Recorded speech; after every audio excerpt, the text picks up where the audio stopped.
Real issues में एक दफ़ो ॿीहर भली कार। नाज़रीन, सरदार शाह तमामु सुठो शाइर आहे, दानिश्वर क़िस्म जो माण्हू आहे। हू जॾहिं तालीम जो वज़ीर थियो त वॾियूं उमेदूं लॻायूं वयूं त सरदार शाह सिंध जी तबाह थियल तालीम खे बहितर करण लाइ कुझु न कुझु ज़रूरु कंदो। सरदार शाह जी कारकर्दगी छा रही, सिंध जा जेके मुख़्तलिफ़ स्कूल्स आहिनि उन्हनि जी हालत ॾिसण खां पोइ उनजो अंदाज़ो आसानी सां थी सघे थो। सरदार शाह जे पाड़ेसरी ज़िले सांगड़ जे तालके खिपरो जो हिकु स्कूल आहे, हायर सेकेंडरी स्कूल ढिलियार। हिन वक़्तु उतां जे शागिर्दनि ऐं नियाणियुनि लाइ शागिर्दियाणियुनि लाइ ख़तरनाक बणियल आहे, छाकाणि त रोज़ स्कूल जे क्लास रूम्स जा चापड़ किरनि था। नतीजे में उते पढ़ंदड़ जेके शागिर्द ऐं शागिर्दियाणियूं आहिनि उहे वण हेठां तालीम पिराए रहियूं आहिनि। इन हवाले सां पेश आहे असद शाह जी हीअ रिपोर्ट। सिंध सरकार हिन स्कूल खे घुर्बल सहूलतूं जेसीं ॾे, पर फ़िलहाल स्कूल जे अहाते में हिकु मेडिकल कैंप जी सख़्त ज़रूरत आहे, जिते स्कूल शुरू थींदे ई डॉक्टर्स पैरामेडिकल स्टाफ पहुची वञनि। वॾनि हादसनि खे फौरी तौर मुंहुं ॾियण जो जोॻो सामान तोड़े दवाऊं लाज़मी हुजणु घुरिजनि, छाकाणि त हिन स्कूल जे छत जा चापड़ किरण रोज़ जो वहिंवार बणियल आहे। हाणे कामोरा सोचींदा त पक इन स्कूल में गैबात हूंदी जो ॿारनि मथां चापड़ किराए संदुनि ज़िंदगियूं ख़तरे में थी विझे। जे इहा ॻाल्हि आहे त पोइ तइलीम खाते जा कामोरा भोपा घुराए खेनि स्कूल विज़िट कराए पक करे वठनि। सोचण जी इहा ॻाल्हि आहे त चापड़ रुगो सिंध जे सरकारी स्कूल्स जे छतुनि जा ई छो किरंदा आहिनि। तइलीम वारे वज़ीर, सेक्रेटरी, डीओज़ तोड़े ॿियनि कामोरनि जे सरकारी ऑफिसुनि जा नथा किरनि। अवां हेसि ताईं अहिड़ो को वाक़ियो ॿुधो? उन करे नथा किरनि जो उते गैबात वञे ई कान। इहा गैबात रुगो सिंध जे सरकारी स्कूल्स में देरा ॼमाए वेठल आहे। तव्हां सोचींदा त असां कहिड़ियूं दकियानोसी ख़बरूं पिया कयूं। जे इहा ॻाल्हि आहे त पोइ ॿुधायो त तव्हां करप्शन खे कॾहिं ॾिठो आहे? करप्शन रुगो थींदी आहे, नज़र न ईंदी आहे। हा, बाक़ी जीअं गैबात पाण न उन जा असर नज़र ईंदा आहिनि, तीअं ई करप्शन बि उहा गैबात आहे जंहिंजा असर सिंध जे सरकारी स्कूल्स में आम जाम नज़र ईंदा आहिनि। चवनि था त ढिलियार जे हिन स्कूल में करप्शन जी उहा तमामु ख़तरनाक गैबात वरियनि खां वेठल आहे। उन गैबात छा कयो जो पैसा पूरा वठी वई, सीमेंट सॼो अधु इस्तेमालु थियो। जेकर साहबनि जे ऑफिस वांगुरु पूरो इस्तेमालु थिए हा त चापड़नि जी मजाल हुजे हा जो किरनि हा। नाक़िस मटीरियल आहे, हिन में ज़रूरु नाक़िस ज़रूरु आहे। अरसो बि थियो आहे, पर हिन सां गॾु बिल्डिंग जेका ॿी आलम राजड़ जी ठही, गवर्नमेंट हाई स्कूल आहे आलम राजड़, जंहिंमें आऊं उन में बि एडवांस रही चुको आहियां, त उहा बिल्डिंग अॼु बि जहिड़ी नई बिल्डिंग आहे। जो ॿुधोसीं त हू ठेकेदार ॻोठाणो पाण हो, हुन सदी कमीशन न वरिती, न कंहिं ऑफिसनि खे कमीशन ॾिनी ऐं पाण सॼो ख़र्च करे बिल्डिंग ठाराई। ही खिपरे तालके जे अछड़े थर जे गेटवे ढिलियार शहर जो गवर्नमेंट हायर सेकेंडरी स्कूल आहे। यूसी हथुंगो में वाक़िअ हिन स्कूल जो बुनियाद 1977 में, जॾहिं त इमारत 1987 में मुकमल थी। जेतोणीकि हायर सेकेंडरी स्कूल आहे, पर स्कूल में अञा सूधो फ़क़ति 6 कमरा आहिनि। ग़रीबनि जा ॿार स्कूल जे आगुर में टुटल बेंचुनि या पट ते वेही तइलीम पिराइण ते मजबूर आहिनि। जो स्कूल जी कुल इनरोलमेंट 768 आहे। ईअं ई कमरनि जी खोट सबबु ॿारनि तोड़े नियाणियुनि जो वॾो तइदाद क्लास रूम्स खां महरूम आहे। बाक़ी जेके कमरा मौजूदु आहिनि उन्हनि जे छतनि जा चापड़ किरण बि हिते महमूल बनियल आहे। उन हवाले सां टीचर्स तोड़े स्टूडेंट्स स्कूल जी दर्द कथा कुझु हिन रीति ॿुधाइनि था। सही नज़ीर अहमद इंगोर जो head master government higher secondary school Dhiliyar. अलाह जो करम थियो वॾो त इहो को इन जे ॿाहिरि वेहण जो को वॾो इन में को राज़ और रब जो। 9वीं क्लास जा अचानक 5 मिंटनि अंदरि चापोड़ा करणु शुरू थिया ऐं जिते ॿार घाटा जाम वेठा हुआ वधीक, उते किरिया ऐं रब जा एहसाननि जे करे ऐं ॿार वॾे नुक़सान खां बची पिया ऐं ज़ख़्मी थियण खां, या थी सघे त वॾो अञा बि को वॾो नुक़सानु थी वञे। उन क्लास में तक़रीबन 90 ॿार वेठल आहे।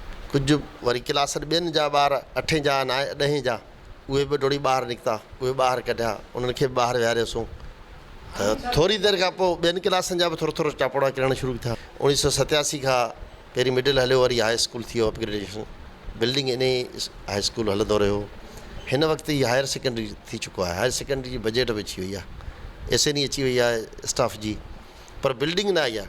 बिल्डिंग हाई स्कूल जी बि कोन आई आहे, अञा मिडिल वारी में हली रही। जेका बिल्डिंग आहे ज़बून हालत में आहे, डेंजर्स आहे, इहा मिडिल जी आहे। हाणे ॿार क्लास में विहारियूं था त तमामु ख़तरनाक आहे। कंहिं महिल पूरी छित किरी वेंदी, सॼी छिति क्रेक थी पई आहे। ऐं असांखे पढ़ाइण में ॿाहिरि बि तकलीफ़ थिए थी, ॿारड़ा जेको वेही ॿारनि जे लाइ मसइलो थिए थो। ऐं ॿियो त हिकिड़ो त ओपन एयर आहे, सराउंडिंग में तमामु घणी डिस्टर्बेंस करे ॿार जेको ॿारनि जो ध्यानु नथो रही सघे ऐं ॿार बार रड़ियूं बि कंदा, सर असां त लिखी असांजे जेको पुठनि में चेलियुनि में सूर थो पइजी वञे त असां पंहिंजी पढ़ाई खे कंटिन्यू नथा करे सघूं। असांजूं छोकिरियूं त तमामु घणियूं छोकिरियूं अचनि थियूं।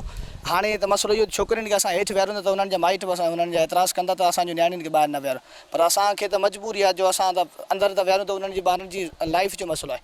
हिते त हिकु बहिराणे जे लेवल ते हिकिड़ो त जेको छोकिरी जी तइलीम घटि आहे ऐं वालदेन चाहिनि था त उनजी छोकिरियूं पढ़नि, पर जेकॾहिं हीअ हालत ॾिसे थी उनजी हिकिड़ो ज़िंदगी ग़ैर महफ़ूज़ आहे। ॿियो हिते जो वालदेन ही ॿारनि खे ॿाहिरीं हिन वणनि जे हेठां तइलीम हासिलु करणु ॾिसे थो, हुननि खे उहो ख़ौफ़ पैदा थिए थो, पंहिंजी तइलीम नियाणियुनि खे नथा मोकिलीनि। जीअं हाणे ॿार वेठा आहियूं, ॾाढी तकलीफ़ में आहियूं, ॿार वेझे ई कोन मिड़े मजबूरनि वक़्तु गुज़ारणु पियो, पढ़ाई जो शौक़ु आहे, उन सां चवंदा हिकिड़ो गोॾनि में सूर टंगनि में सूर। बस कंडीशन इहा आहे त स्कूल असांजो हाणे ताज़ो हायर सेकेंडरी थियो, पर हिन जी अफ़सोस जी ॻाल्हि इहा आहे त हिन जी बिल्डिंग आहे कोन। हिननि जी बिल्डिंग जेका अंदरां छित जेका अंदरां मुकमिल तरह सां क्रेक थी चुकी आहे। चापड़ किरण रोज़ जो मामूल माना बणिजी वियो, असां अंदरि वेही कोन था सघूं। असांजी आला अख़्तियारनि खे इहा अपील आहे त महिरबानी करे असांखे जेका नई बिल्डिंग ॾिनी वञे। स्कूल में ॿारनि लाइ क्लास रूम्स न हुजणु, फर्नीचर जी सख़्तु खोट, चापड़ किरण तोड़े ॿियनि अनेक मसइलनि जो नाकारी नतीजो इहो निकितो आहे जो माइटनि ॿारनि ख़ासि तौर नियाणियुनि खे स्कूल मोकिलण ई छॾे ॾिनो आहे। नियाणियुनि लाइ वरी मसइलो इहो आहे जो स्कूल जी चौदीवारी नंढी हुजण सबबि बेपर्दगी थिए थी, उन करे बि माण्हू नियाणियुनि खे स्कूल मोकिलण लाइ तयारु न आहिनि। सभ खां पहिरियां इहो पढ़ाई जो इलाही वॾो हर्ज थो थिए, छो त ज़ाहिर सी ॻाल्हि आहे ओपन माहौल आहे, ॿार हितां हुतां ॾिसे बि असीं भली केतिरो बि कंसंट्रेशन सां पढ़ायूं लेकिन ॿार कंसंट्रेशन ठाहे कोन थो सघे। त ज़ाहिर सी ॻाल्हि आहे ओपन माहौल आहे, हितां पिया खिलनि हुतां पिया खिलनि, ॿार सॼो ॾींहुं हेॾां होॾां पियो ॾिसे, सभ खां वॾो लॉस त उन्हनि जी पढ़ाई जो थिए थो। उन खां पोइ जेको आहे हिते नियाणियूं आहिनि, असीं उन्हनि खे विहारियूं की हवा लॻे पई, ज़ाहिर आहे रवा हेॾा होॾा थियनि था, कपिड़ा आहिनि ॿिया आहिनि, इहे सभिनि खां वॾा मसइला आहिनि। तंहिंखां पोइ ॻोठ जी नियाणी जे लाइ तक़रीबन इहो वॾो मसइलो हूंदो आहे, परदो वॾो हेडेक हूंदो आहे असांजे लाइ। सो उहो हिकिड़ो असांजे मसइलो। ॿियो त ॿार असांजे जेकॾहिं वेठा आहिनि त उन्हनि जी पुठी में सूरु पइजी वियो आहे वेही वेही हिते, त उन जे हिसाब सां हाणे ॿार जेके आहिनि उन्हनि जी असांजी स्ट्रेंथ घटिजी पई वञे, इन जे ॿारनि जे करे सिर्फ़ु सूर थो थिए, ॿार राति जो सुम्ही बि कोन था सघनि। इहो ई कंदासीं त असांखे जेको आहे न बिल्डिंग तव्हां ठाराए ॾियो as soon as possible. Class खां ॿाहिरि असां वेही नथा सघूं, असांजे गोॾनि में सूर, असां हेठि वेहूं था, असांजी ड्रेसूं ख़राबु थी सघनि थियूं, असांजी पढ़ाई सही तरीक़े सां जारी न आहे। ॿाहिरि क्लास में सही हूंदी आहे पर ॿाहिरि असांजी पढ़ाई सही तरीक़े सां जारी न हली रही आहे। असां नथा वेही सघूं, चापड़ किरिया उन ॾींहुं बि असां अलाह जो शुक्र आहे असां ॿाहिरि वियासीं गर्मी जे करे, उनजे करे बची वियासीं। असांजो आला अख़्तियारनि खे असांजी इहा घुर आहे त असां ते रहम करी असांखे हाई क्लास जी इमारत ॾिनी वञे जीअं असां पंहिंजी पढ़ाई जारी रखी सघूं। हींअर ॿाहिरि असांजे वेहण जो कारण इहो आहे छाकाणि त असांजी क्लास जे स्कूल हर क्लास मां चापड़ मां छतनि तां चापड़ किरी रहिया आहिनि, हिन जे सबबु असां ॿाहिरि वेठा आहियूं।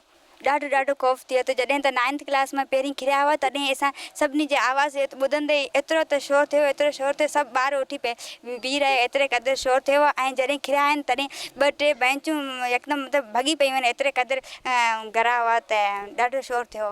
अचड़े थर जे गेटवे ढिलियार शहर जो ही वॾे में वॾो स्कूल आहे, पर अफ़सोस जो तइलीम खाते तोड़े अॻूणनि चूंडियल नुमाइंदनि स्कूल जी इमारत नए सिर तइमीर कराइण लाइ को बि तहरक न वरितो।